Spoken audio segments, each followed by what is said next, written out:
locally, often at the very restaurants and venues we help bring to life. That tip money isn't trivial. It's a lifeline to our families and our community as a whole.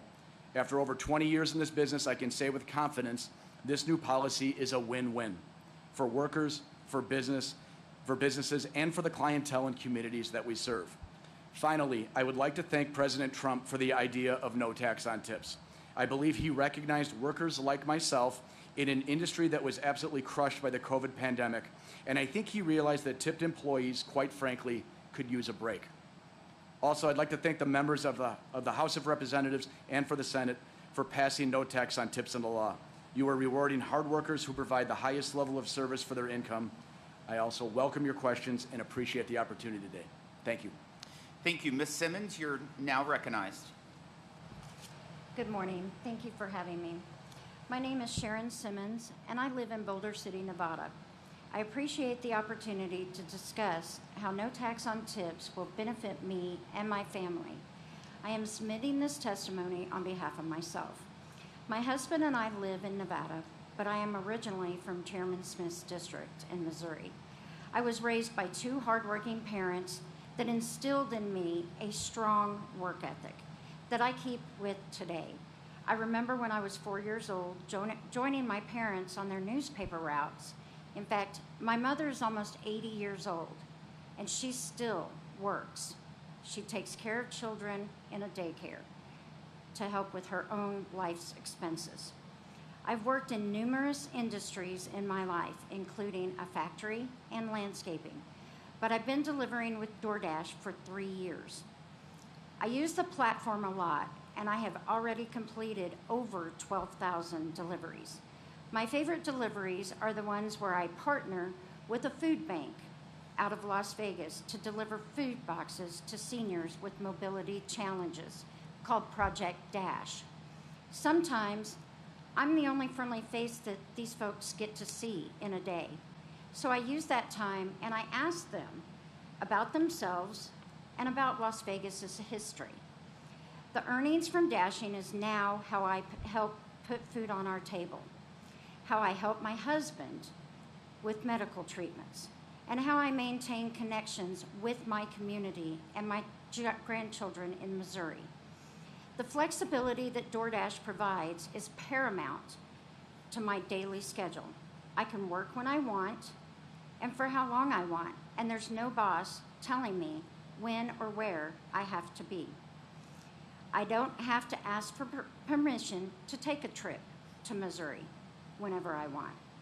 In early 2025, my husband was diagnosed with cancer, and the toll that radiation and chemotherapy took on him forced him to reduce his hours at his job. Because DoorDash provides me with a truly flexible work schedule, I was able to drive him to and from his treatments. During that time, every extra dollar I earned mattered more than ever. I'm happy to say that my husband just finished his treatments, and I'm hopeful that the treatments worked. But the experience has made me appreciate this type of work and the importance of every extra dollar of earnings. That's why I'm very excited that Congress took action to include dashers and other independent contractors in the no tax on tips. For someone like me, that means hundreds or potentially thousands of dollars that stay in my pocket every year. I plan to use these tax savings to cover follow-up medical visits for my husband and to travel to Missouri to see my mom, my kids, and my grandchildren. No tax on tips will literally allow me to see my family more often. It will also help me pay for groceries and utilities during our hottest summer months. Life these days is very expensive, and every little bit helps. And I know I'm not alone. Las Vegas is full of bartenders, servers, bellhops, and fellow delivery drivers who rely on these tips to support their families and to cover expenses. I know these neighbors work hard for a living, and I'm glad Congress recognized that helping them is one of the most important things they can do. My fellow Dashers and I do this work because it matters to our communities, to our families, and to ourselves. We deserve to keep every dollar of our earned tips. To members of this committee, thank you for restoring fairness to our paychecks and enacting no tax on tips. I appreciate the opportunity to share my story, and I'm grateful for the chance to speak on behalf of the countless Americans whose livelihoods depend on every tip they earn. Thank you. Thank you. Mr. Byington, you are now recognized. Hi, my name is Eric Bington. I'm a 55-year native of this great city. My parents moved here in 1960. Could you move your mic a little bit closer okay, to you? that's my fault. Okay. Yeah. My name is Eric Bington. I'm a... Okay, all right. My name is Eric Bington. There we go. I'm a 55-year native of Las Vegas. My parents moved here 1960. My dad was a World War II veteran. Fought in World War II, and he worked in the mines in northern Idaho. When the Nevada test site opened in the 60s, my dad moved down here. So I've got to see this great city change tremendously. So I am a true Nevadan. My heart is with this city. I've worked at Yesco for 34 years. Great company, great family-owned company. Couldn't say more about them. Great place to work. I said I've been here 34 years. Could have chose anywhere to work in this city. I have a son. He's a proud member of the Las Vegas Metro Department, the police department. He is a member of SWAT. So I have two younger daughters too that live in the state of Wisconsin. Two grandchildren. So, you know, I've been a working class person my whole life. I've been here 34 years. I've seen a lot of things in this town, the economy up and down, changes and everything, the housing market. And for the first time, I think, in a while, we have some hope. You know, I mean, I look at these young kids that come to work here, and I'm like, starting out, how can they afford housing? You know, I mean, the housing market is insane. I bought my original house for $135,000. Now that same house is $500,000. How can a young family, I mean, your house payment is $3,000. You couldn't save for a house. You couldn't do anything for a house. The cost of food, everything. I mean, how do these young kids make it? Now, if they work hard, you know, one member works in the hospitality industry. They can save money on tips. Now, when you want to hustle, work overtime, that money goes straight into your pocket.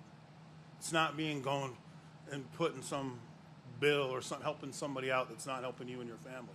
So these tax breaks are immense for the regular working class people. So the big, beautiful bill is doing its job for the American people. If you want to hustle and work hard in this country, you're rewarded. I mean, that's what it's saying. If you not looking for a handout, you want to work hard, your overtime's not going to be taxed. So your hard effort is being rewarded. Same with tips. Now, if you're a server and you're working hard on your best effort, you want to work extra hard for that tip, you're going to be rewarded. It goes straight in your pocket. That tip's not going to go to someone, some other country to help them. It's going to help you in your life, buy food, pay utilities, try to save for a house. We're giving people hope. You know, even the no tax on Social Security. You know, my parents were old enough to be my grandparents. My mom retired at the age of 55. She passed last year at 93. These last 4 years is the first time in my life I had to send my mother money. So no tax on Social Security. What do you think that would have helped her each month? That's the money I made up for her. Sending my mother money for the first time ever. That was hard. My mom had to swallow her pride and ask for money because the economy and the food prices were so bad and seniors weren't cared about. So no tax on Social Security. We should honor our elderly for what they've done for this country. And that's going to help them more than anything. With their prescriptions, Medicaid, whatever. Not having to pay, they pay taxes enough. So that's huge. No overtime, no tax on tip. I have a lot of friends that I see week in and week out. And them to have that, hairdressers, you know, bartenders, servers, everyone working on that. I mean, it's immense. And not only, and then it gives them something to work for, so their attitude's better. They have hope. That's the biggest thing is hope. As Americans, that's what we want, hope. We want to see our money going back to Americans, not to other people in other countries. to us. We're the ones putting in the work. We're the ones that get up every single morning.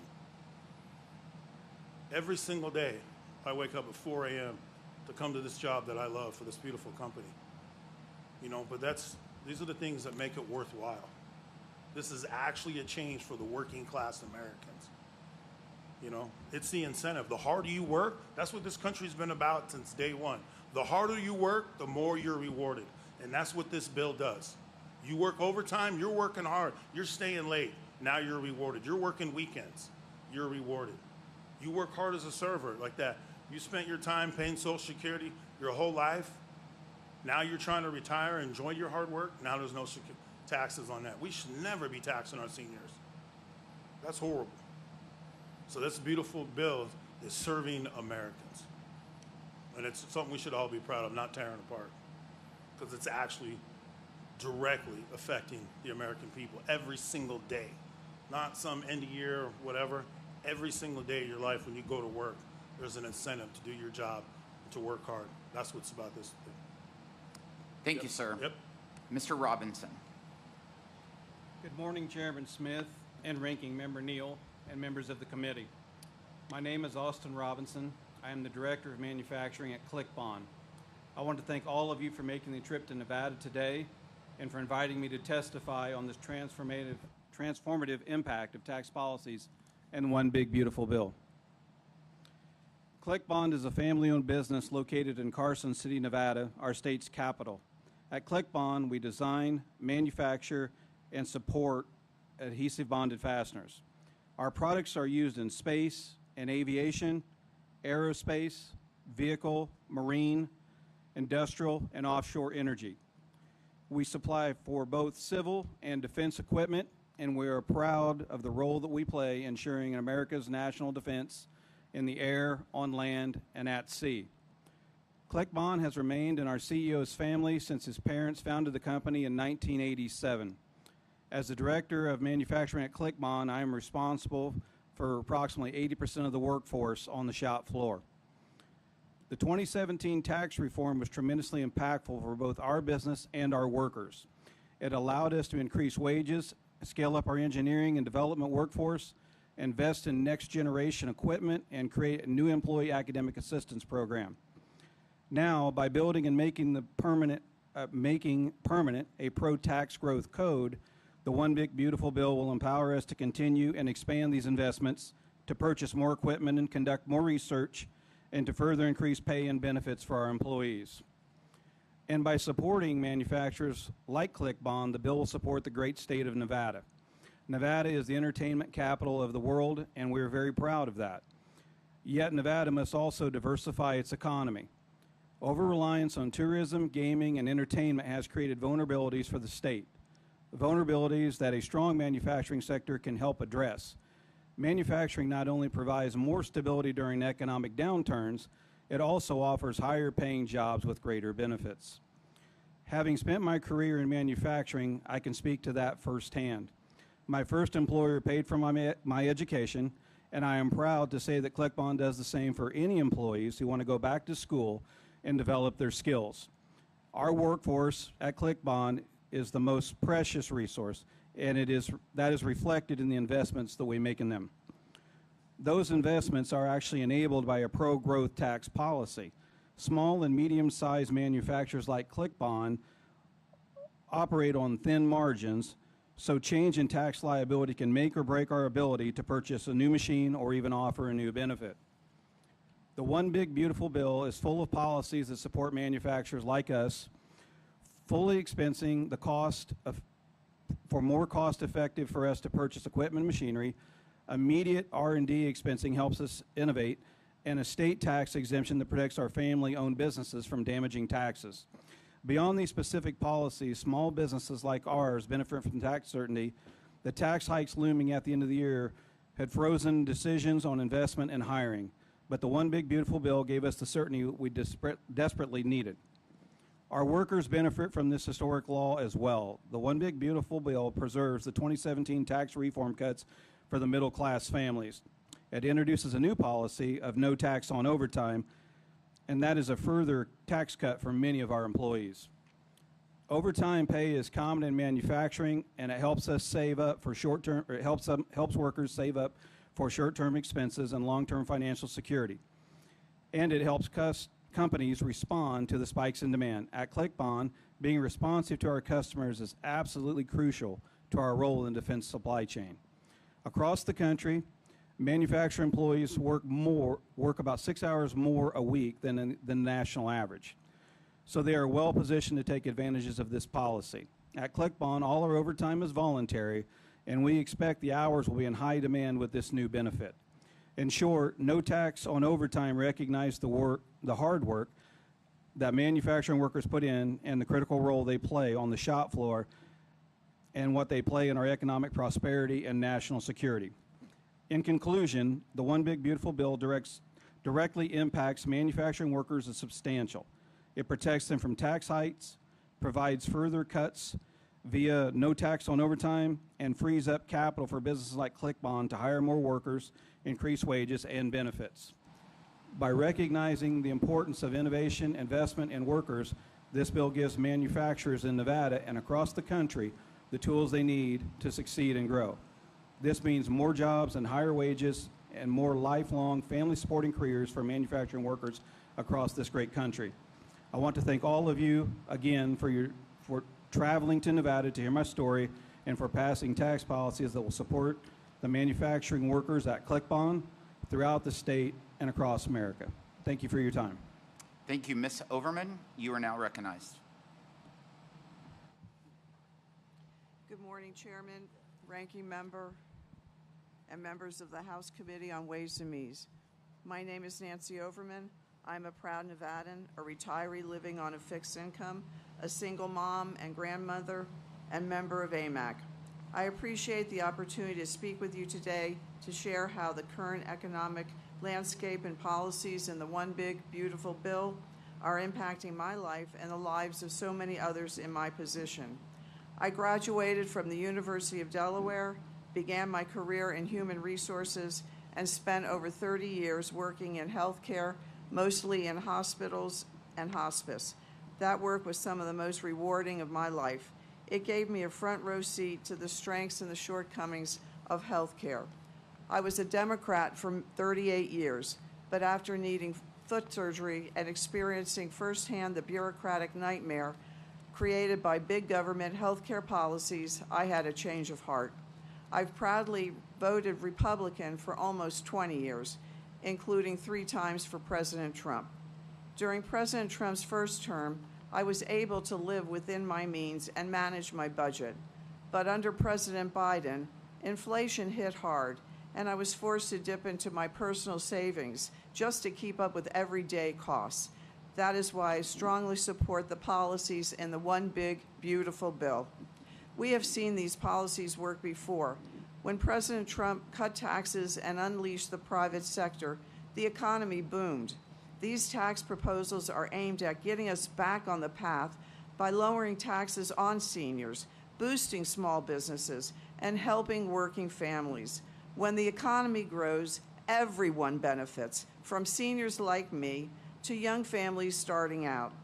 As a Social Security recipient, one key policy that means a great deal to me and others in my situation is the new $6,000 deduction for middle-class seniors, which will help to offset taxes we pay on Social Security.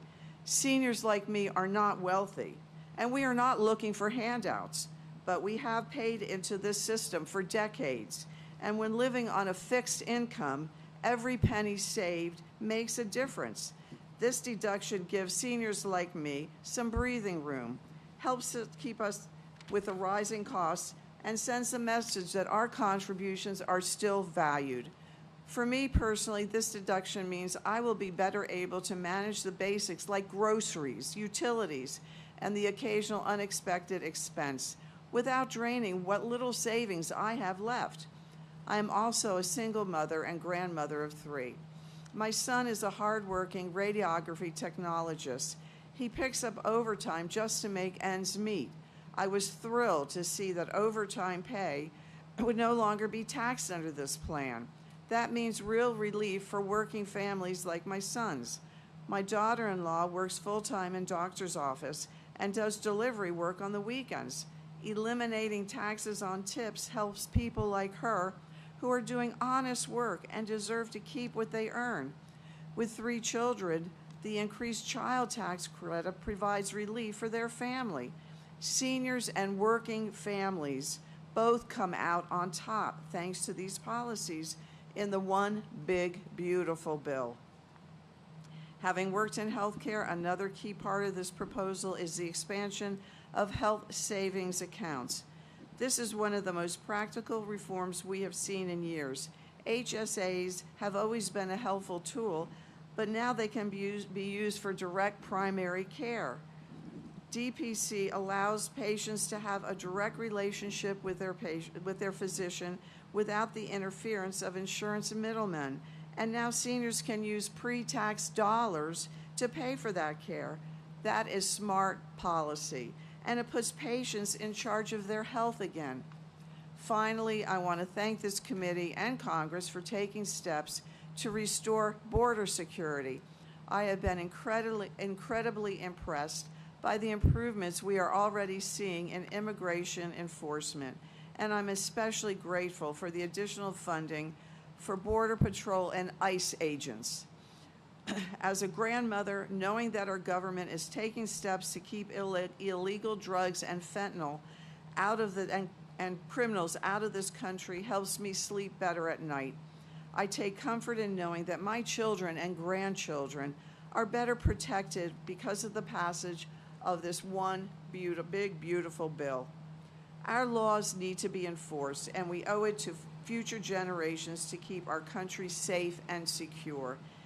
In closing, I want to express my appreciation for the work you are doing, not just for retirees like me, but for all Americans, trying to get ahead, raise families, and live in a country that respects their values, their work, and their freedom.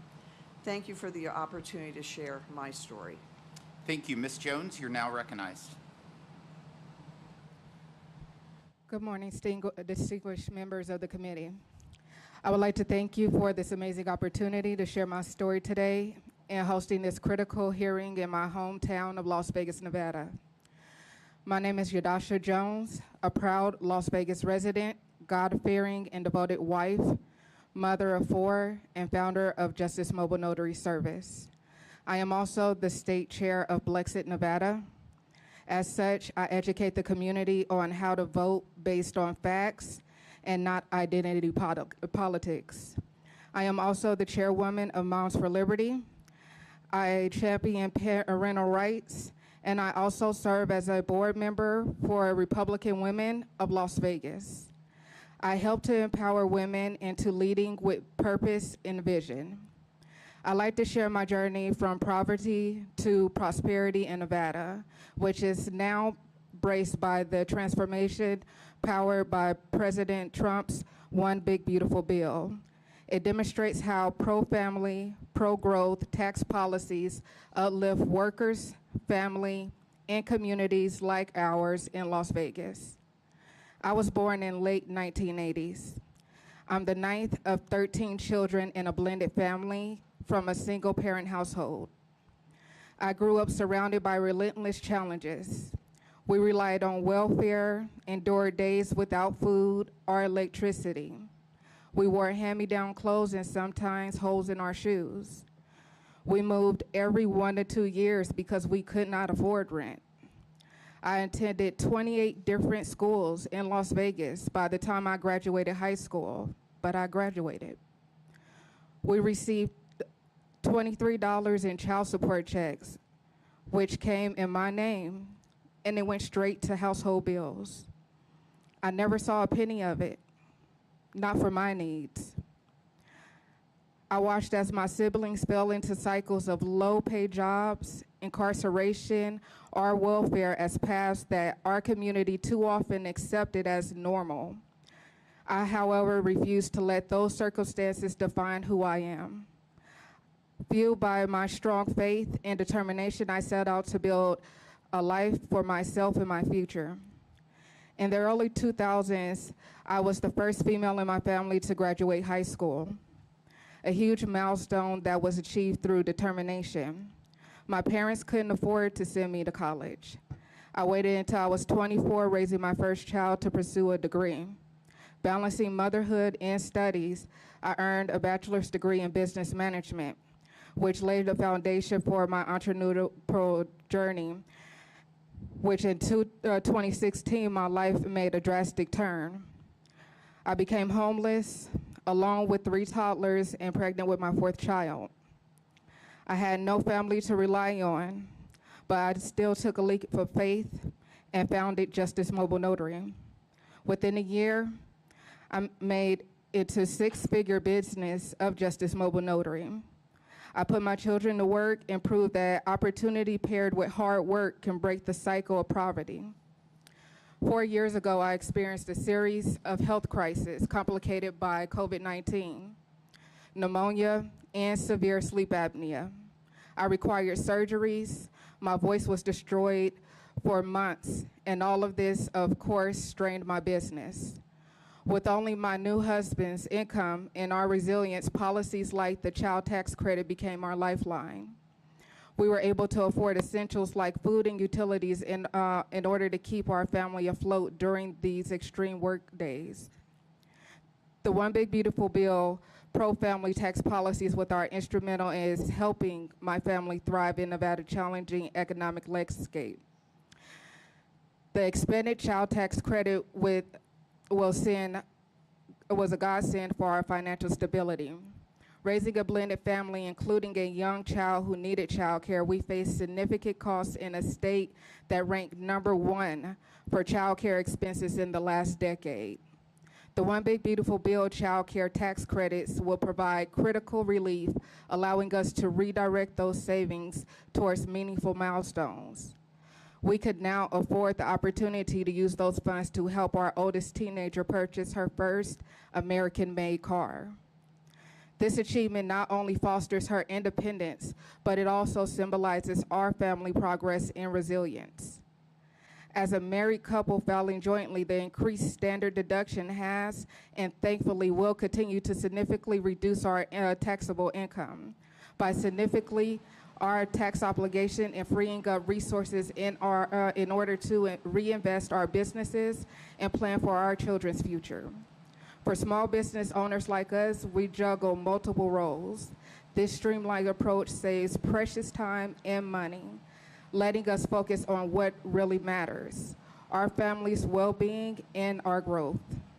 The Big Beautiful Bill emphasizes on simplifying tax compliance will allow for significant opportunity, not just for our family, but for many other Las Vegas families just like ours. It will also empower us to prioritize our children's needs over navigating complex tax rules. The Big Beautiful Bill pro-family tax policies, particularly those supporting child care affordability, will alleviate financial pressures, enabling us to make tailored choices for our children's education. As passionate advocates for school choice, we face zoning restrictions in Nevada, which limits access to schools best suited for our children. They are currently enrolled in charter and homeschool. The financial flexibility to providing the Big Beautiful Bill will allow us to create educational environments that nurture each child's unique strengths, recognizing that no 2 children, even in the same household, has identical needs. This support will be vital to ensuring our children thrive academically and personally. My long journey from a childhood marked by poverty to the founding of 2 successful businesses raising 4 children will be a thriving and leading community advocate in Las Vegas shows the power and resilience when supported by opportunity. The Big Beautiful Bill amplifies the potential by delivering tax relief, reduced burdens, strengthens families, and fuels economic growth. The focus of the child tax credit, standard deduction, and child care support is not just a policy. It's a lifeline for families like mine striving for a brighter future in economics across America. It also sends a clear message to employees and families that hard work matters and we believe in supporting your dreams. I commend this committee on making these provisions permanent, ensuring that the child tax credit standard deduction and pro-life tax credits will continue to empower families, support small businesses, and evaluate communities like mine in Las Vegas. By preserving these policies, you will absolutely help countless Americans turn dreams into aspirations, into realities, just as I have. Thank you for your time and unwavering commitment to building a stronger, more prosperous nation. Looking forward to your questions. Thank you. Ms. Cannizzaro.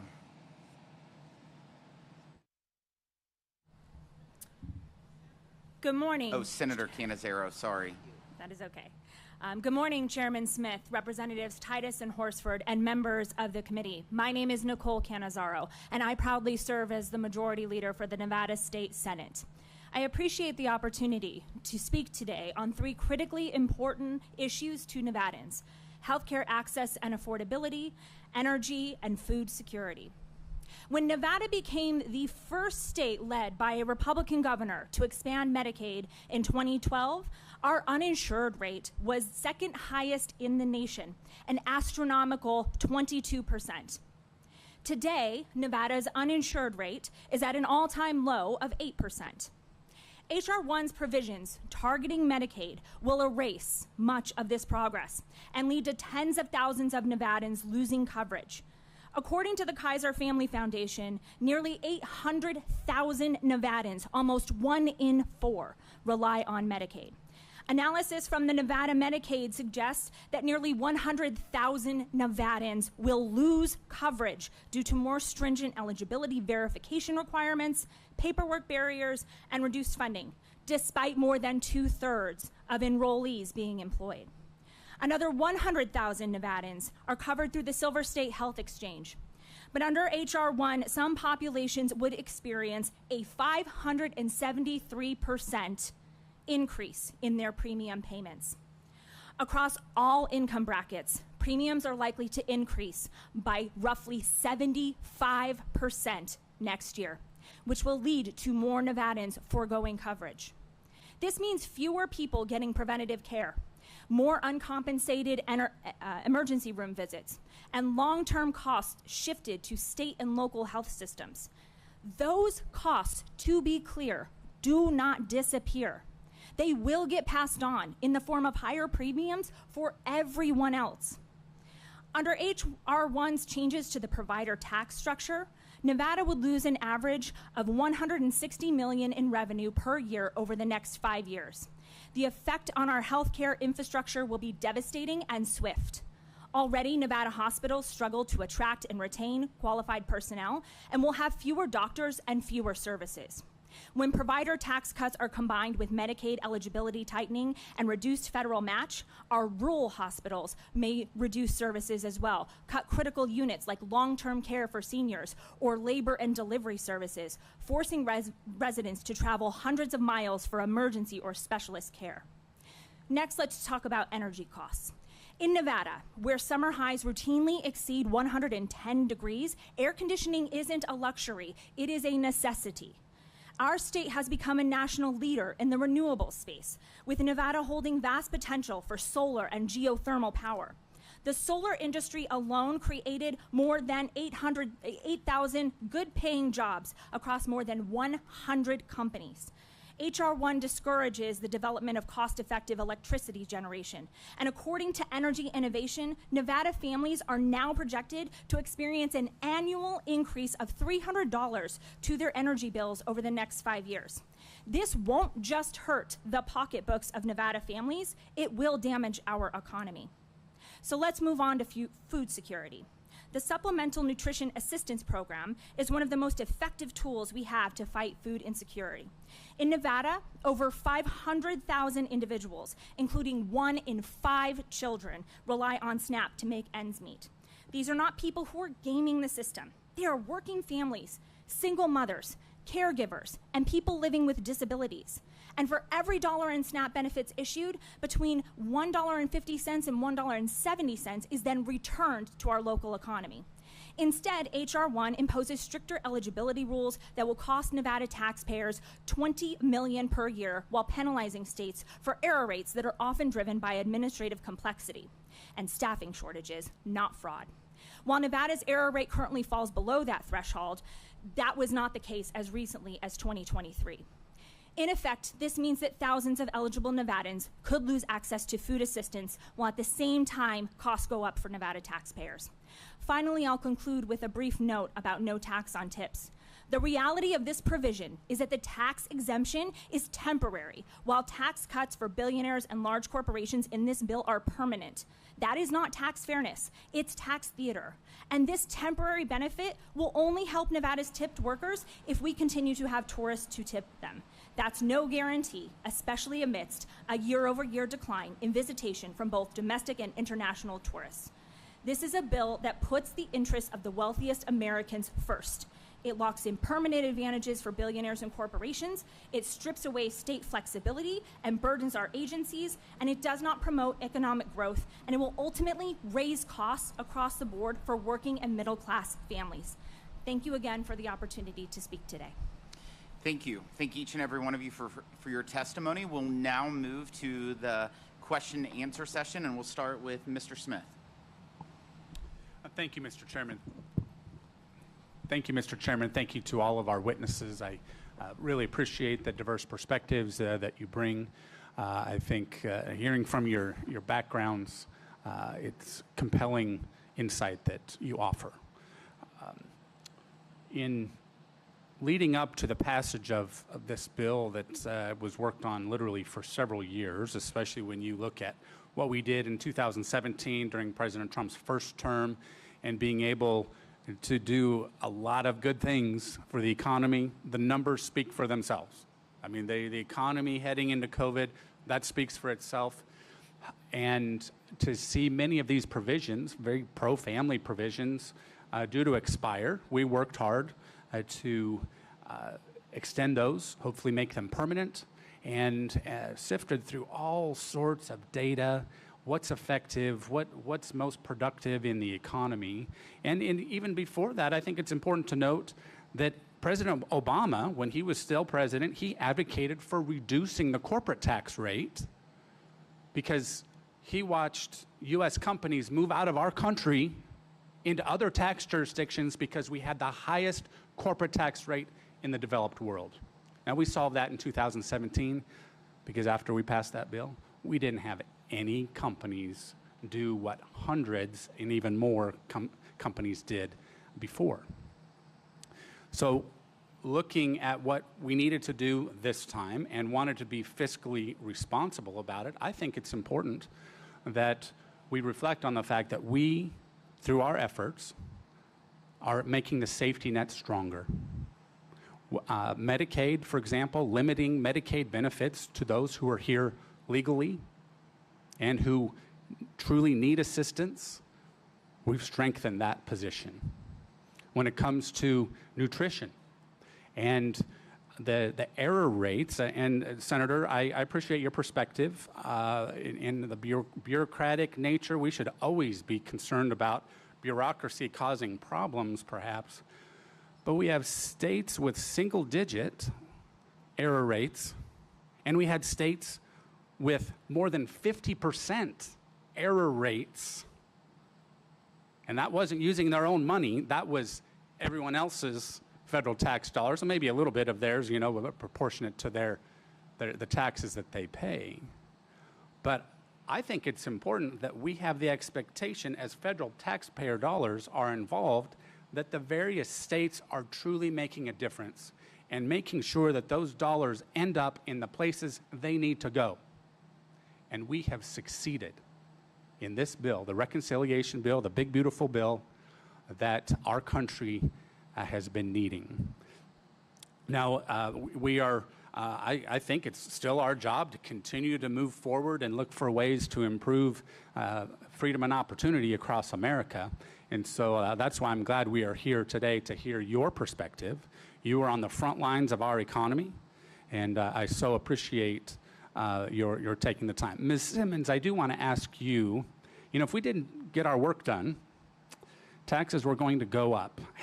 Were you able to reflect on what that might have looked like had we not gotten our work done, and what that would have looked like for you? Well, I'm not real versed on, tax type stuff. I know that that any amount of money that I can keep at home is essential at this point. You're a little better at spending the money than the federal government is. A little more efficient. Oh, I can spend money. Okay. You can ask my husband. He'll tell you I can spend money. But I think that just being able to get it done meant a lot to a lot of people. And the average family would have faced about a $1,200 or $1,300 tax increase. The average farm would have faced about a $5,000 tax increase had we not gotten our work done. Now, I will predict you will hear some different lines of thinking, perhaps, or they can't be observations because they're not based on fact from what I've been reading in the press. But Mr. Robinson, if you could just briefly, because the time is limited, talk about employment, employee retention, recruitment, wages. Wages grew under what we did in 2017 faster than what executive compensation did. The bill then and the bill now, I believe, is great for workers and great for the economy. But if you could elaborate just briefly on worker impact. Yeah, looking back to what happened 2018, there was probably one of the largest growth of wages in the middle class in probably recent years. During that time, it generated a lot of people changing jobs, looking for more wages or benefits to improve their position financially. Currently with us, with the no tax on overtime, is going to encourage more people to move into the manufacturing sector for currently better pay and better wages, but then also the overtime. If you're on fixed income, you don't have overtime, right? Yeah. Very good, very good. Thank you. My time has expired. I yield back. Thank you, Ms. Titus.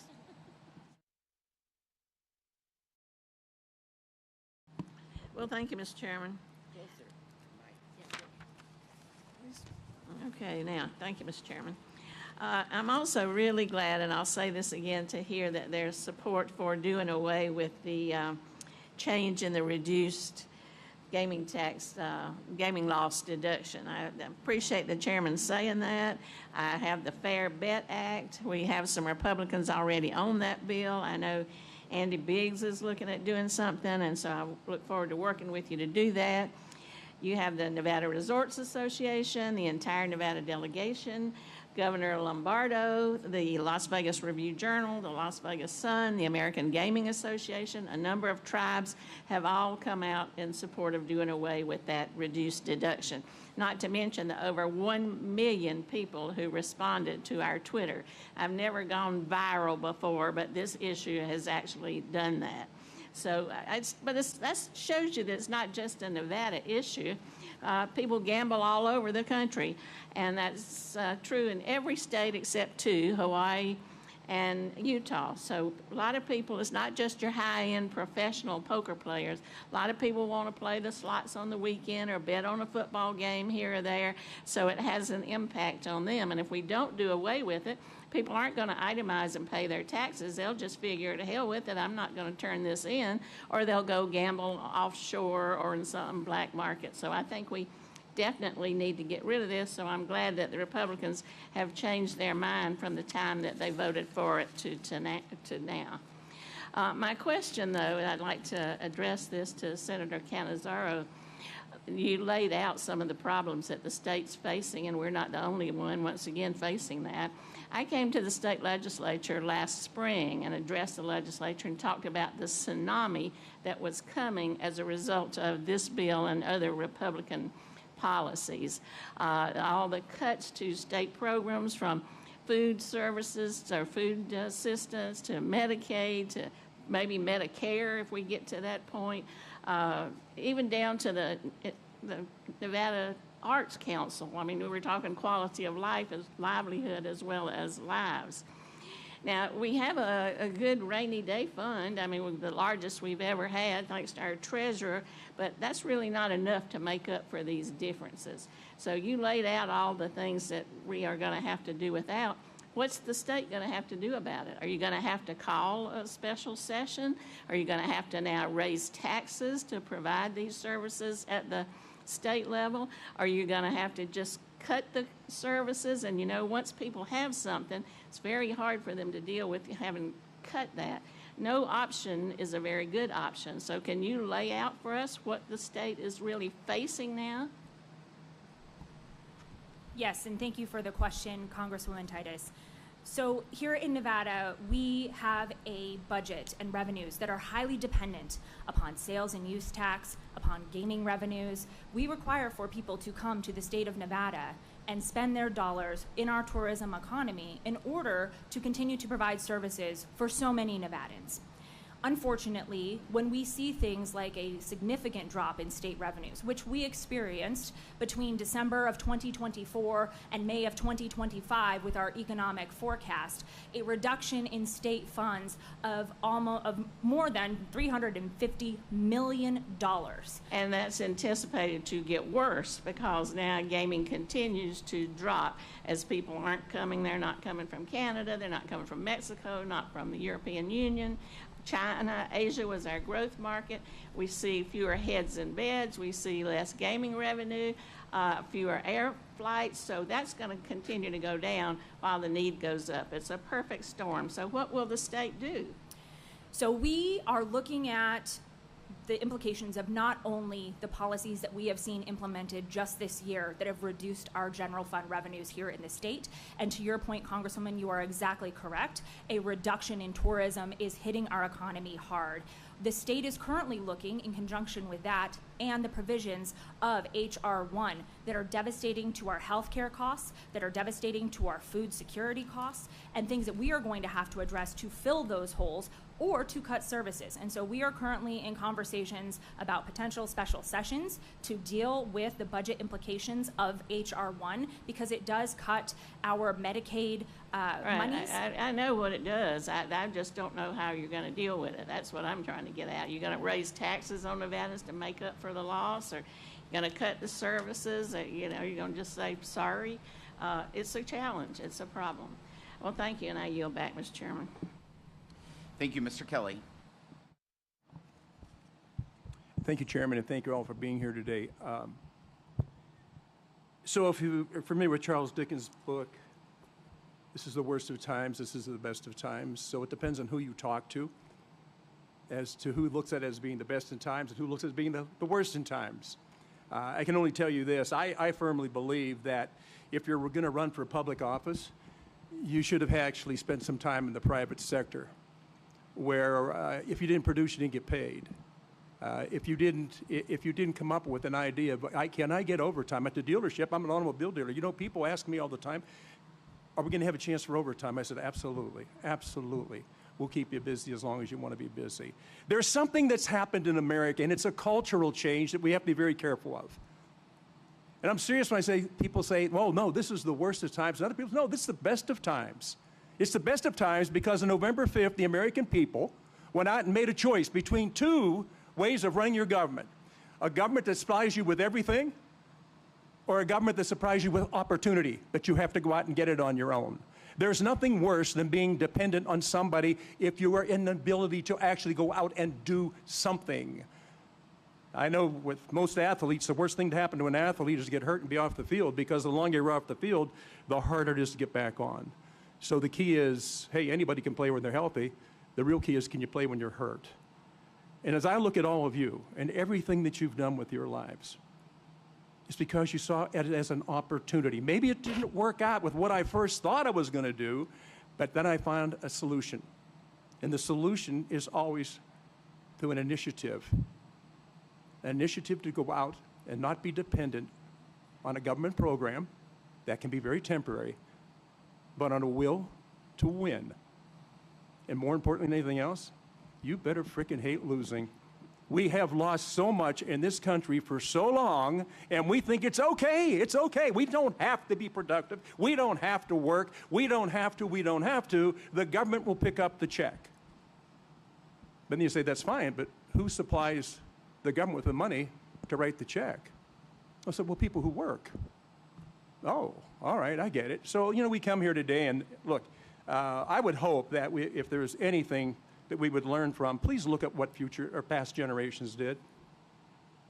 All of us had parents, grandparents, aunts, uncles who had come through the blue-collar way of making a living, and they were proud of it. They were proud of a lot of things. They were incredibly proud of our culture. They were incredibly proud of the religion that they practiced. They were incredibly proud of the country where 1.5 million men and women died to give us this opportunity to get up every day. I believe this, and I believe it firmly. If policy is going to be made by people who've never been on the field, the chances are it's probably not going to work. We have driven this debt to a point that it can no longer even be imagined, and we continue to talk about the little things that bother us, and we try to make them big things. I can't tell you how much I appreciate being with you all today. This is incredible to see people who get up every morning, one reason and one reason only, take care of their kids, take care of their parents. Somebody told me somebody's grandparents or mom had to start dipping in. You had to help, right? You had to help your mom get through something she used to do by herself. There's nothing more demeaning than having to ask somebody to please help me get through this, okay? Listen, I can go on forever on this, but the people that raised me were completely different. And I'm not putting down anybody else's parents, grandparents, whatever your family tree looks like, that's fine. I know the one that raised me. Look, we have an opportunity now in this country. We can pick about all the things in the one big, beautiful bill. We can call it the one ugly little bill. We can call it anything we want. But the one thing we can't do, we cannot turn our back on hardworking Americans and saying, you know what I want you to do? Just work a little harder. Just work a little harder, because we need you to put a little more in. I want you to get more for what you do. The president's ideas when it came to tax on tips, overtime, I mean, who wouldn't think of that? The biggest problem people in business have today is when you look at it and moms go to work, it costs them more for child care than what they can make working. There's something wrong when not working is more profitable than working. And I would just encourage you, please keep the way you are, raise your kids, keep your grandchildren on the right path, make sure that that compass is always pointing true north. That's the answer to America. It always has been. When the world gets in trouble, only America shows up. When something goes wrong in America, nobody shows up. We have to do it by ourselves. So listen, God bless you all for being here. And I know everything's well intended. I think sometimes the poison is in the message and not in the encouragement. Please, let's continue to lead from the front. Let's hate losing, and let's make sure that the people coming up behind us hate losing as much as we hated losing. And we want to give them an opportunity to live. So thank you so much for being here today. This has been very good for all of us. Thank you. Ms. Del Bene.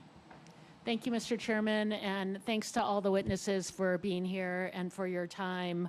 And to Mr. Kelly's comment, I absolutely spent most of my career in the private sector for a long time before coming to Congress, and as someone who worked hard and worked in small businesses and in big businesses, I know one of the most important things to building a strong economy is making the right investments and certainty and stability.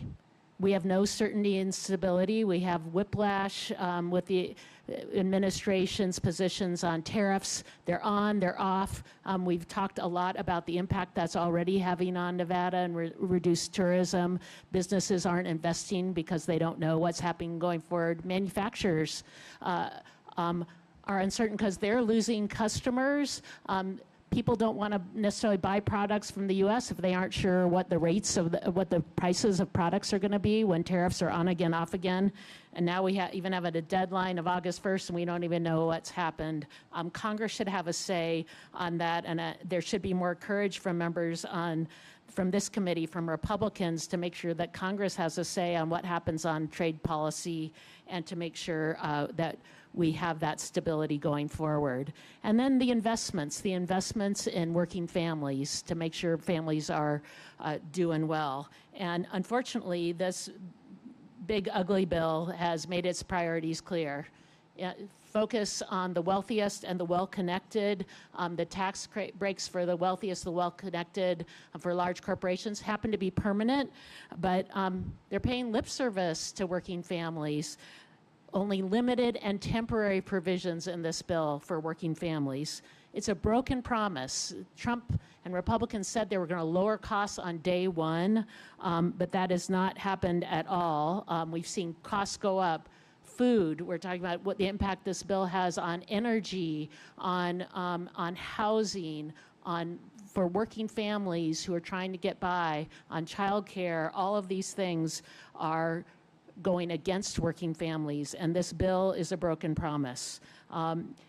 Since January, we've seen over and over the impact of this administration on Republicans, and now we're here, I guess, in a hearing to just try to promote their bill, but I think stripping 15 million people across the country of their health care coverage, gutting nutrition programs, rolling back energy tax credits, all things that actually give us a great return, is all part of this big broken promise.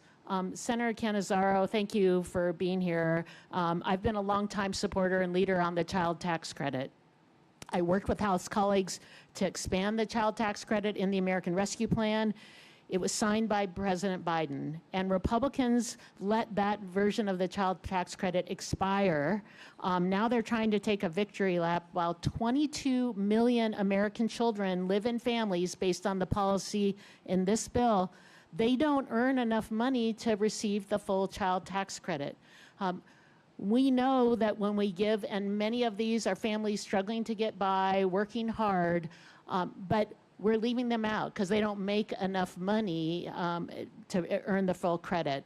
This bill does not make the child tax credit fully refundable, which means we get money to the folks who need it the most. What does that impact? What does the impact of that have on Nevada, on the families who rely on the credit to make the ends meet? Thank you for that question, Congresswoman. I would note that Nevada is primarily a working class state. So we are comprised of working class families who fall right into those parameters that you discussed. Housing costs here have risen faster than other states. Our healthcare costs have been high. Childcare is extremely hard to find and incredibly expensive, and so on and so on. And so when you take money out of working class Nevadans' pockets, people make tough choices about giving things up. Rent doesn't get paid, utilities don't get paid, car payments, people go into debt. And often when people get behind, it's difficult or impossible for them to catch up financially, especially if they're also trying to provide for children. So not having that be fully refundable and putting that money into working class families' pockets, of so many of which are impacted here in Nevada, makes a real difference. Absolutely, and we know when we had policy where the child tax credit was refundable, we cut childhood poverty across this country almost in half. We could have done a lot more if we keep that policy going. Thank you. I yield back, Mr. Chairman. Mr. Estes. Well, thank you, Mr. Chairman, for organizing another round of field hearings.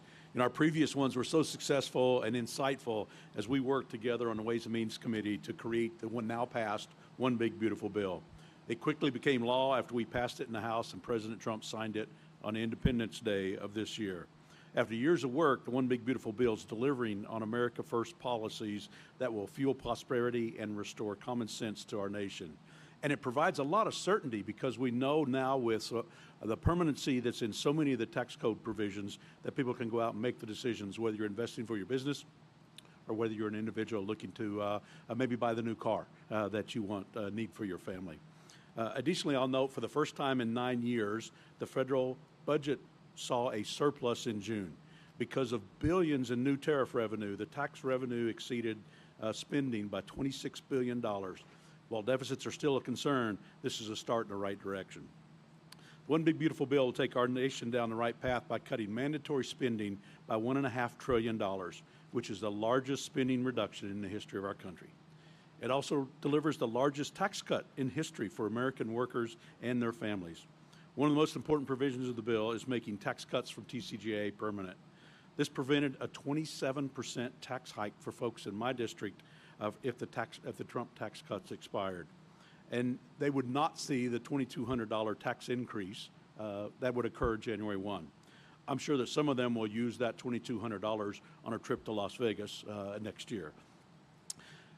It's prevented, instead, Kansans will now see an adjusted inflation rise in wages from $3,400 to $6,000. They will see more take-home pay as well. Families with 2 children in Kansas can expect to see an increase of over $7,000.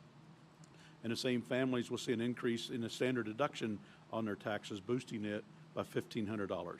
Without the One Big Beautiful Bill, families would have been negatively impacted by a $15,000 cut in the standard deduction. The One Big Beautiful Bill also delivers real relief for our seniors with a tax cut on Social Security benefits. Every American over the age of 65 with an income under $75,000 will now qualify for a boosted income tax deduction up to $6,000. There's around hundreds of thousands of seniors in Kansas that will be positively benefited by that. The White House Council of Economic Advisors estimate that 88% of seniors will pay no taxes at all on their Social Security benefits because of this tax credit. One valuable aspect of the One Big Beautiful Bill that I had a major part in terms of helping was to make sure that we were expediently expensing research and development costs. So many businesses go out and make investments in order to come up with new ideas, new products, new innovation. And to be able to write that off the year you incurred it allows your cash flow to happen to come up with more new ideas. Mr. Robinson, thanks for your insight for leading and for leading manufacturing at ClickBond. With the passage of the One Big Beautiful Bill, 100% immediate depreciation is made permanent, which allows businesses like yours to immediately write off the cost of new equipment. From your experience on the factory floor, how does this provision impact your decisions around investing in new machinery or technology? Yes, good question. It pretty much gives us a green light. There's sometimes things with the uncertainty was on hold. This is tell us to accelerate our timeline in terms of expansion, buildings, and innovation and technology, because with being able to write this off of rather quickly, it's almost like a 20% or 21% decrease on the price. So if I spend $100, now it only costs me $79, so it makes sense to invest the money sooner than later, make things happen. Well, those are great. I mean, that's a lot of what we were looking at was how can we provide certainty for businesses to invest and grow and make the right investment for capital equipment, for research and development, and help make sure that they can then hire more workers and utilize that cash flow to do that. You know, the One Big Beautiful Bill is a historic legislative achievement. It'll lower taxes on Americans, increase their wages, bolster their take-home pay, and protect jobs in Kansas and around the country. It took many hours, often late into the night, working alongside my colleagues here today, but every moment was worth it because the results is a stronger economy and greater opportunity for American families to thrive like never before. Thank you, Mr. Chairman, and I yield back. Thank you. Mr. Smucker. Thank you, Mr. Chairman. Appreciate the opportunity to be at this facility. Appreciate each of your testimony. Mr. Byington, I think you captured in your testimony, all of you did, but particularly Mr. Byington, why so many of my constituents like this bill, like what the president is doing, like what the Republican Party is doing. It's about rewarding hard work. It's about giving hope to hardworking American families. I couldn't help also but noticing your expression during some of the opening comments, particularly Mr. Horsford, some of the Democrats' comments. Could you tell me why you were, what you were feeling and thinking during those comments? So being a true Nevadan, born and raised here, I've got the Ms. Titus and Mr. Horsford and Ms. Cannizzaro comments about the decline of the Vegas economy. I've lived in this town long enough to know why the Vegas economy is declining. It has nothing to do with our government or the administration. I've seen the prices. Vegas used to be a cheap place to visit. But we're not a cheap place to visit anymore. You know, these corporations have taken our town over. You know, you got to pay to valet. Valet was free. Parking was free. A bottle of water's $15. You know, the entertainment, the taxes. You know, they say that, you know, this big, beautiful bill that's benefiting billionaires. Who owns the hotels? I don't own the hotel. I'm assuming it's a billionaire. So maybe with a billionaire getting a tax credit that owns this hotel, he cannot charge $25 to valet, $50 to park here, or a $15 bottle of water. I appreciate it. I want to get to one or two other questions, but the fact of the matter is that hardworking American families are seeing a tax cut in this bill, and billionaires are seeing their taxes increase slightly. That's the fact. What the Democrats are saying is just absolutely untrue. But what I want to lay out here is the stark difference, what you're hearing from both sides here. It is clear that Republicans are the family of are supporting hardworking American families, and Democrats, in opposing this bill, have voted against every one of those provisions that would have done that. And in fact, they're standing for bigger government. They're standing for more taxes from people's pockets. They're standing for more government expenditures. They're standing for people staying on Medicaid with no requirement for anything they need to do to stay on. I do want to also test Leader Cannizzaro, your thoughts on this bill. I picked up that you were opposed to the bill. You did, though, say that if tips were made permanent, you would feel perhaps differently. Are you saying, if no tax on tips, are you saying you would support no tax on tips if it were made permanent? Thank you very much for the question, Congressman. I first would note that there are pieces of this bill that do help working families. So you would support no tax on tips? One of which would be a true no tax on tips. How do you feel about every Democrat voting against the no tax on tips that was in this bill? What is in this bill is not only a temporary 2-year provision for no tax on tips. So no tax on tips is fine if permanent, but not good if temporary? Well, by the way, it could have been permanent if we didn't have to do it through budget reconciliation. Mr. Smucker, will you yield? No, I will not. We will not have had to do it through budget reconciliation if Democrats had joined us on this. I want to test, if I may. But on that, I think if I may, I want to test one other thing. Do you think that there should be a set of qualifications for individuals to access Medicaid? Do you think there should be a... In Nevada, 2/3 of our Medicaid population is employed. They are working Nevadans. They have jobs. Which is they are working hard. So do you think, just go with me, answer this, do you think Medicaid should be contingent on a set of qualifications? I think that people who are looking for Medicaid coverage, because that is the only place they can get health care. So I'm not hearing that you think there should be a set of qualifications. There are qualifications for individuals do you think there should be? Who are on Medicaid. Okay, so the question I want to know is, if you believe there should be a set of qualifications, one of the objections you have to the bill is that there would be more stringent adherence to those qualifications, ensuring that people comply with those qualifications. I want to say that Dr. Oz, head of CMS, just came to the committee yesterday and talked about 2.8 million individuals, 2.8 million at a cost of $14 billion per year, who were accessing either Medicaid in 2 different states or Medicaid and Obamacare marketplace subsidies at the same time. Do you think there should be more stringent requirements to ensure that doesn't happen and thus save taxpayer dollars? What this bill does is put work requirements that have been proven to be ineffective and have resulted in nothing but additional red tape that prevent people from accessing health care. The other thing that Dr. Oz said, which I thought was really good, and that is if you came home at the end of the day and there was someone sitting on your sofa that did nothing for 6 hours, sat and watched TV for 6 hours, wouldn't you require them to get up and do their part? Do you think about that all in terms of work requirements? 2/3 of Nevadans who are on Medicaid are currently employed.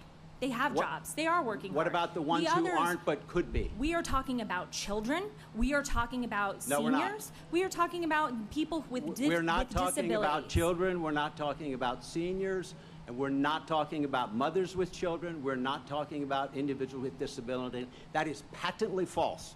They are excluded from these work requirements. What we're talking about is individuals who are working age, who have no reason they could not participate in the workforce, but are choosing not to do so.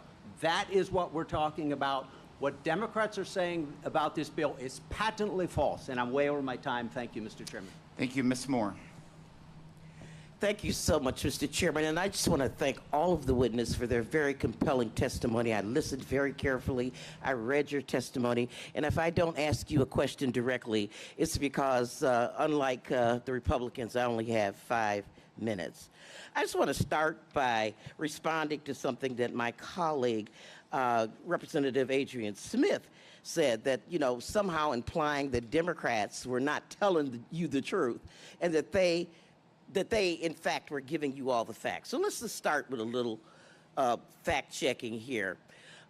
First of all, the whole no tax on tips thing was not, Mr. Rona, not Donald Trump's idea. First time I ever heard of this was from Stephen Horsford, representative from Las Vegas. So that's the one thing I would like to correct. Mr. Robinson, I am so happy to hear that you think that the Tax Cut and Jobs Act provided the resources. I mean, we cut taxes down to 21%, which is why I can't figure out why Mr. Smucker's saying that corporations are paying more. I mean, we went from what, 36% down to 21%. We've made that permanent.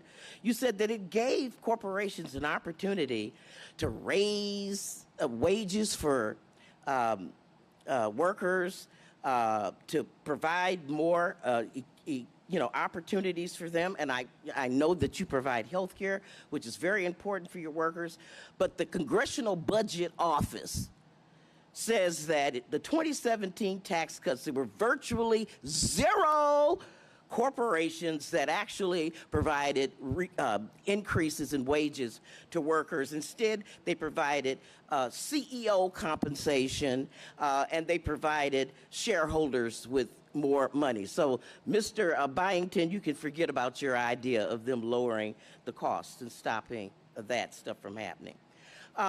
You can forget about that. That ain't gonna happen, sir.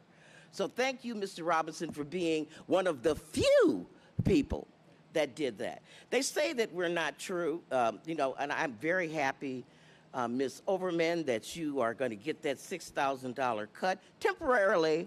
And, maybe you'll live long enough after that for, them to come around to making it permanent like they did for the billionaires.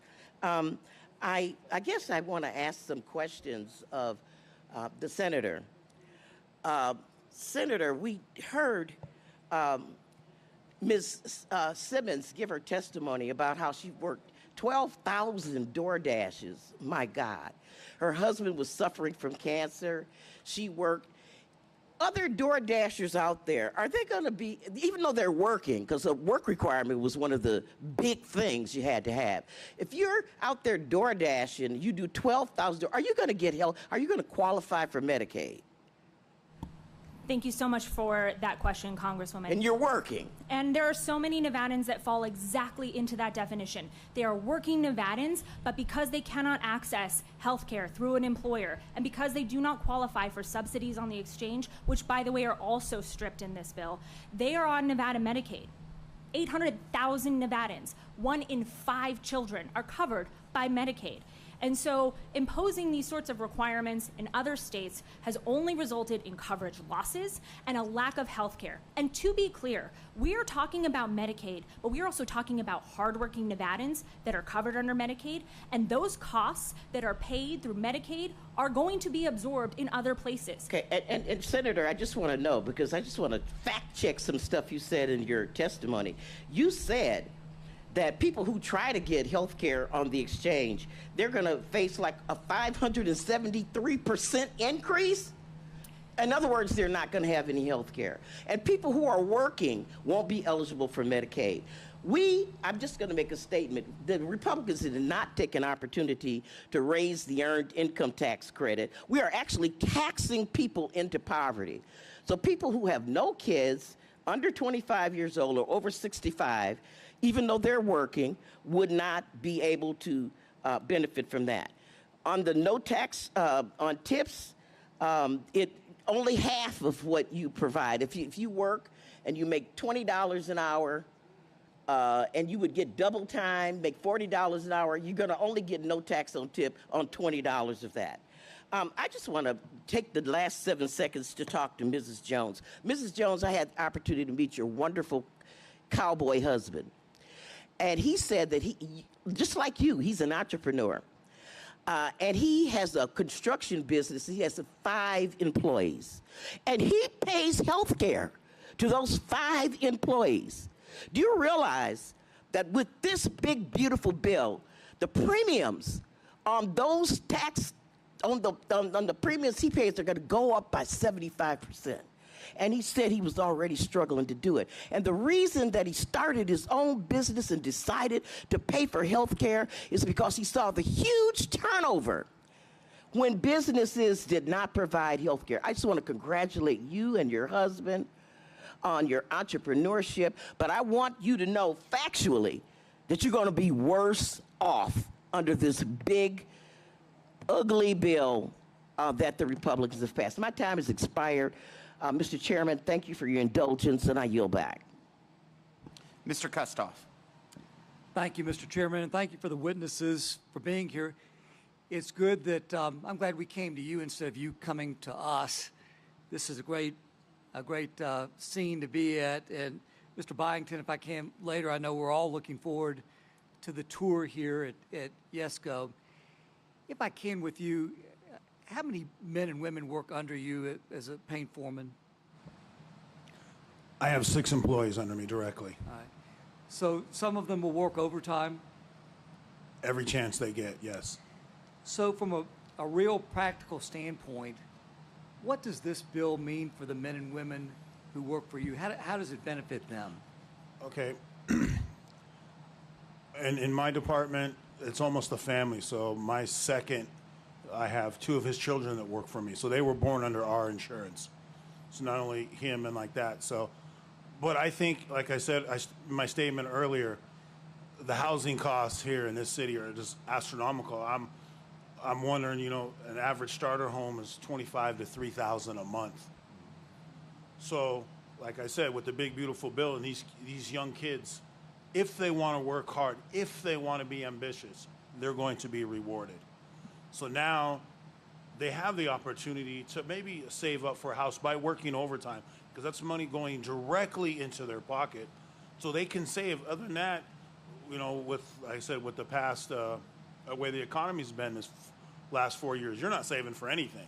You're lucky to put gas and food, you know, but now, you know, things are moving forward. There's a sense of release. People are saving money. They're talking about, now my young employees are talking about, I want to save for a house now. You know, I can put all my overtime into savings to get a house. There's hope for these people. I mean, there's no doubt with the passage of this bill, they're going to have money in their pocket that they didn't have before we passed the bill. Yes.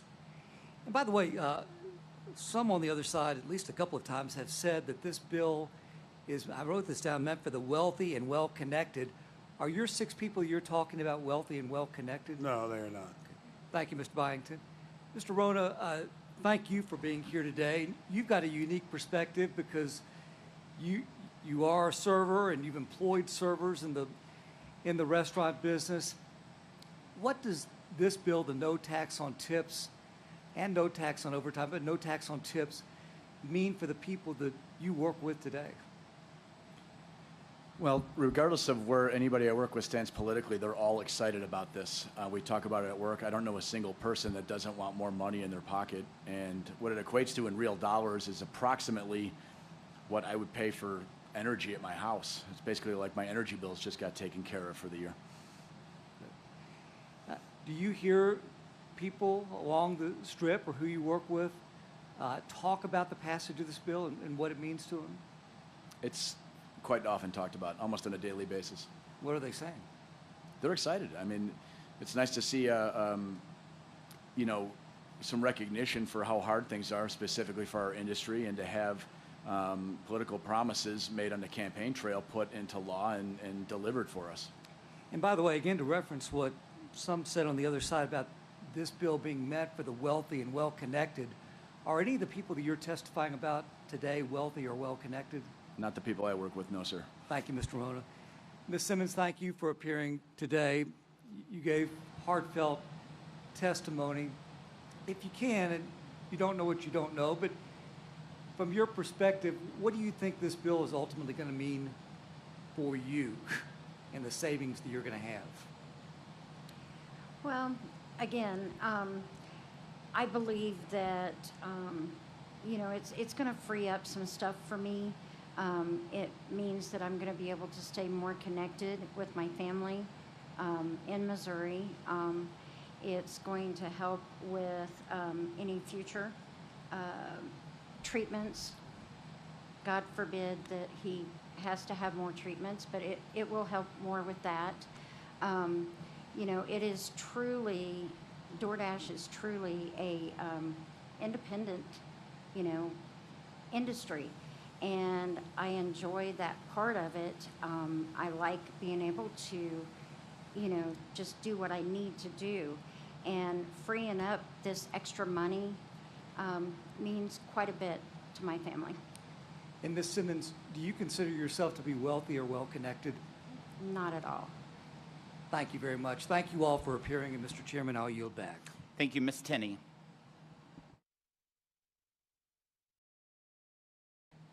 Thank you, Mr. Chairman, and thank you to the witnesses. This is an incredible setting, and I want to thank you, the Young family, for all this amazing backdrop that we have, and for a business that was founded many years ago that continues to be successful in Nevada. We're grateful to everyone in your hospitality. I just wanted to first just echo the sentiment of my colleague, Mr. Kelly. I come from New York. It's similar to maybe Las Vegas, and right now, the leader of the Democratic Party in New York City, the contender who will likely be the mayor of New York, is a Marxist anti-Semite who believes in taking away the means of production from the people, who believes in, a lot of things that are contrary to even our founding views. So this is a difference between whether or not we are a free country, where we celebrate the spirit of entrepreneurship and self-governance and freedom, or we go down the road to socialism and Marxism that is advocated, by the way, in the New York State Legislature where I served, where the Democratic Socialists of America are leading New York's delegation. Just wanted to mention that. And one thing, I love my colleague, Representative Moore from Wisconsin. She's terrific, she's smart, but one thing, she's got her facts wrong, because I can't find a district or a company in my district in upstate New York, which is driven by small businesses and entrepreneurs, that didn't actually increase the pay for its employees and actually invest more in its business because of the Tax Cuts and Jobs Act in 2017. And they're continuing to do that, and they are all sighing a huge sigh of relief in New York State, because we have reinstated the Tax Cuts and Jobs Act under President Trump, and we are going to see these tax cuts continue. I will not yield. I have too many things I've got to get to, but appreciate it. This is really important for New York. We are fighting against a Marxist regime in Albany, so every small business in New York is struggling. Every senior is struggling because of the high taxes, the high wage rates, the high energy rates, all the things that I feel like are happening under the leadership of the Democrats, not only in New York, but in Nevada, when I read some of these articles about energy and about some of the policies that are being put in place. So I first want to direct my question to Ms. Overman. I want to ask you, you mentioned in your testimony the importance of Social Security on seniors and the importance of having the deduction that we offered for the Social Security. We would love to do a Social Security cut on taxes as President Trump wanted. We weren't able to do that because of the reconciliation rules. But we appreciate that. Could you just to give us a few seconds of why this is important to you and why this will help seniors, particularly in Nevada? I'd like to also mention that I've lived in New Jersey originally and moved from New Jersey because of the high taxes and moved out here because it was much lower cost of living rate. The last few years of President Biden's term, I was paying taxes on my measly Social Security, and I just could not believe that I was actually paying taxes. I didn't make a lot of money. When you work in healthcare as a volunteer manager in both hospital setting and in hospice, particularly in hospice, you do not earn a lot of money. my salary was very minuscule. I loved working with volunteers, and that's why I did it. And I worked in hospice for over 10 years, and I worked in hospital setting for approximately 20 years. I loved working with volunteers, and I felt that it was a very rewarding environment. Well, it was a very rewarding enviment. I did not thank you. We want to thank you so much for doing that, and to what Mr. Smucker said, in order to meet the work requirements for Medicaid and receiving it, you can actually volunteer for wonderful organizations like hospice, our veterans. You can do that for 20 hours a week. You don't even have to seek a paying job, which is what's so interesting about the claims of the Democrats and what's actually the reality. But we have a lot of double dippers out there in the Medicaid world, and we have the largest fraud, abuse, and waste in the entire nation in the state of New York, where we have people that are out of 8 million people on Medicaid in the Essential Plan, 3 million are ineligible. So we have only 5 million people eligible and 3 million ineligible. It's costing us a ton of money. I wanted to get into independent contracting, but I know our time has expired. And I don't want to go over time because my dear colleague from Wisconsin said that only Republicans get extra time, and she got an extra minute. But I want to say thank you to all of you. I wanted to get into independent contractors, a little-known provision of this bill that is going to be really helpful to everyone out there who wants to learn about their ability to continue to work on the side, to be entrepreneurs and independent contractors. There are benefits in this bill for you, too. And thank you so much, everyone. I yield back. Mr. Chairman, I have a unanimous consent request. I have a unanimous consent request, sir. What?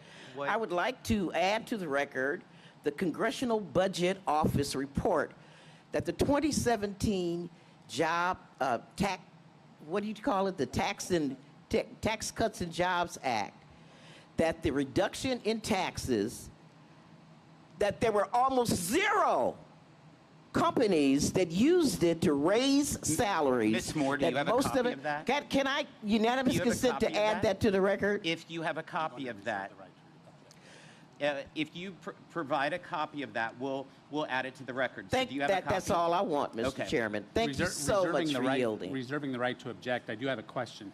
Does that CBO report indicate that the Obamacare subsidies would be stripped from our bill, within our bill? Will Obamacare subsidies that was mentioned before, the ACA premium, are not renewed.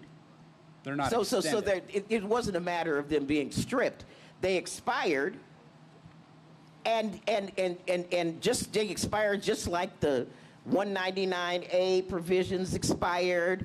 They were double standard, but that expired, and you did not help them. So that means that somebody who's door dashing, and they decide to go get the Nevada Silver Plan, their premium might go up 573%. Thank you. Thank you. I will certainly thank you, sir. And I love my colleagues, especially this one over here with the great jacket. I yield back. We definitely allowed Ms. Moore to have much more time than what she says that we allow Democrats, and I just want the record to show that. And what I would like to say in regards to the premium tax credits, which has gotten a lot of discussion that they both were discussing about, it is not in this bill. It's not even mentioned. It's not touched. So there's no way you can strip something out of a bill if it was never in it. Those tax credits were not renewed. It's my time, Ms. Moore. The tax credits expire at the end of this year, and it's important for the record to show that when the Inflation Reduction Act, solely passed by Democrats and no Republicans, extended the premium tax credits, enhanced them, they made it temporary, much like the no tax on tips, so that it would expire in 5 years. They could have made it permanent, but instead they made the electric vehicle tax credit permanent. Mr. And you Gomez. could have made it permanent too.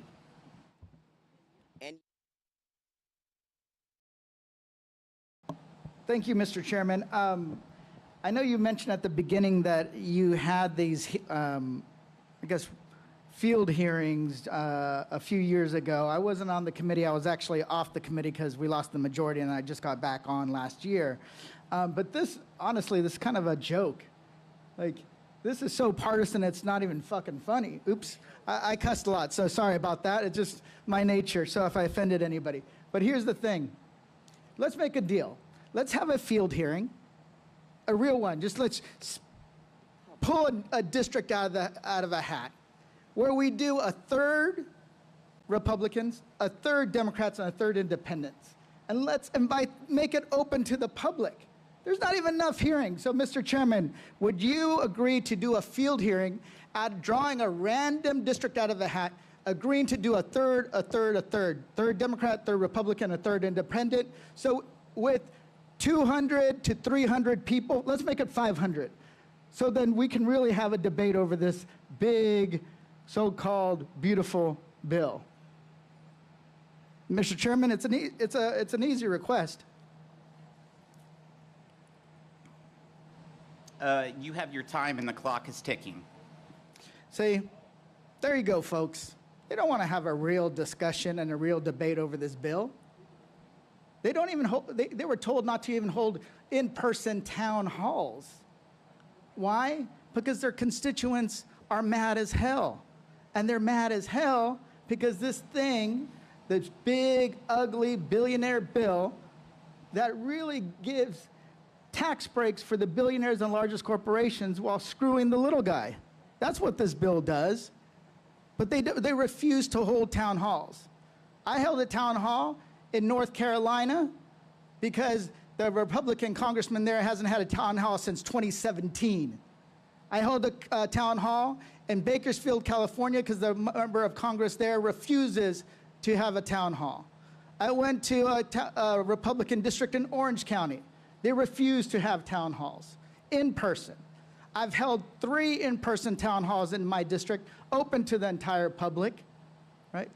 You know, and here's the thing, not everybody agrees with me. People call me conservative in my district. So here's the thing. We can have this debate. We actually passed a tax package a few years ago, I think it was in 2024 or 2023, that was a deal cut by the Republicans in the House on this committee and the Senate Democrats. And we supported it because it was a bill that focused on working people. It dealt with an enhanced child tax credit. It dealt with a lot of things that would benefit working people. Is what we would have written? No. And the reason why I'm so passionate about it is because that's my background. I worked, when I graduated high school, no plans on going to college. Worked at Subway and Target. Understand what it means when when rates are going up when it comes to insurance, like but you know what? Didn't have insurance. I had to survive on Medicaid. But nobody, like my parents worked 5 to 6 jobs a week. Yep, 5 to 6 jobs a week. So this bill is not going to do you any justice. And here's the fact. We can have this debate as much as we want, but the reality on the ground will hit people in Nevada no matter what. Either it's going to be good or it's going to be bad. Either those tariffs that are costing jobs are going to either be good or bad, but you're going to feel it. I was here in 2008 for a few months. I was campaigning for Obama. And every door I went to, it was almost every other door, was a foreclosure sign. Foreclosure sign. It was, so bad federal policy hits Nevada first. Like, I recognize that. So I'm willing to, say if I'm wrong, I'm wrong. But there are things that I know I hope they don't happen, but I'm pretty sure they're going to happen. The impact on working people. The fact that they're not going to get health care coverage. The fact that the cost of living is going to increase, and then the jobs are going to leave. We see that happening already. So I would love to have a real hearing with open public, and then let's randomly select people that want to show up. Because that's a debate I'm willing to have. But this right here, they're going to carve you up into little snippets, and they're going to put you on their social media in order to justify passing this disastrous bill. That's what it's all about. With that, I yield back. Ms. Fishbach. Thank you very much, Mr. Chair. And I just want to say thank you to the witnesses and thank you to our hosts, because this is wonderful. And I am really excited to be here. And I do have to take the opportunity to address the issue of town halls, because the other side likes to say, oh, you have to hold a town hall. But you know what? For them, it's political theater. It's just about political theater. I talk to my constituents. I go to their businesses. I go to the nursing homes. I talk to them, and they do appreciate this bill. So you can take the political theater and have town halls in everybody else's district, but we're about talking to our constituents one-on-one and not in some big auditorium having people yell at people. That's not constructive. And I will say we have had, I wanted to say thank you to Chairman Smith, because we have been having these hearings across the country. And one of the first ones was in my district, in a small town, at a farm, and there was all kinds of people there. As a matter of fact, I served in the Minnesota Senate, and the former Democrat majority leader was one of the witnesses that I invited so that he could be there to testify on mining. So we are listening to everybody. But most importantly, right now, I see witnesses in front of me that are saying absolutely, and regular people. And I think Mr. Kostoff asked a little bit about billionaires and millionaires, but I see regular people who are going to be helped by this. It is not fake. You are going to see real money in your pockets. You are going to see, and that's what you are telling us. And so I appreciate that, because we have a whole lot of regular people saying this is a good bill, and then we have one politician saying it's not. And I believe the regular people here, that this is going to help them. And so no matter what the critics say, it's the regular people that we want to talk to. And I appreciate all the stories, and I wish I could go through every one of them, because there's so much good in this bill. You know, we're talking about the no tax on overtime. We're talking about the no tax on tips. We're talking about the tax deduction on Social Security. We haven't even mentioned, the estate tax provisions that are going to help with estate tax, the manufacturing provisions, and the kinds of deductions we're doing there, the 199A deduction for small businesses. So we're not even talking about all of the wonderful things that are in this bill. And I certainly don't want to go over time, but I do want to just ask Mrs. Jones, you mentioned the child tax credit, and I want to know what that extra money is really going to mean for your family. It means a lot. We have kids at elementary all the way up to high school. So it gives us an opportunity to, we have a daughter that she could start driving soon, so we'll be able to help her purchase a car. So we want to show her work ethic. So when we're going to match what she brings to the table. We're not just going to hand her money. It's all about work ethic. So when people are sitting here saying that there's not people out there working, that the One Big Beautiful Bill is taking from people out there, it's not taking from people, it's taking from the lazy. That's the problem. They want to hand hard taxpayer money to the lazy, illegal aliens and say, hey, you don't matter. So I'm not going to raise my child to say you don't matter. We're showing her work ethic. And the Big Beautiful Bill is showing her that too. And in regards to the statement about my husband's employees, yes, we struggle to help with making sure their benefits are paid. But coming here today, they were very proud. All five of them. And 3 of them are Democrats. And they said, give them hell. And here we are. Well, thank you. Well, I appreciate that. And, maybe I should just ask, I've got about 30 seconds left. Is there any